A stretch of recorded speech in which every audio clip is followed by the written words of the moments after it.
प्रशासनाने जे अनुपालन अहवाल द्यायला हवा होता तो दिला नाही। या ठिकाणी अधिकाऱ्यांचा मुजोरपणा या ठिकाणी वाढलेला आहे।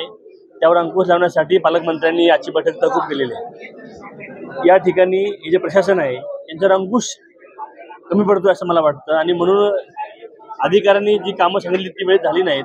अनुपालन अहवालामध्ये फक्त त्यांनी कागदोपत्री काम केलं, मूळ काम जे करायचं केलं नाही। ठराव घेतलेले आहेत बीपीडीसीचे, त्याची अंमलबजावणी केली नाही आणि म्हणून आज त्या ठिकाणी ते सगळं अनुपालन त्यांनी करावं म्हणून आजच्या ऐवजी त्यांनी 25 तारखेला ही मीटिंग पुढे ढकललेली आहे। आता मधल्या काळामध्ये आचारसंहिता होत्या, अनेक निवडणुकीचे विषय होते, तरी सुद्धा या गोष्टी होतात। त्याचा अर्थ तोच होतो की त्यावर कोणाला अंकुश झालेला नाही, ते कोणाला जुमानत झालेले आहेत। पालकमंत्र्यांची आणि लोकप्रतिनिधी ही परिस्थिती असेल तर सर्वसामान्य माणसाचं काय, आणि त्यामुळे हा अंकुश लावण्यासाठीच आजची बैठक तहकूब केली जाईल। काय कारवाईची मागणी कराल?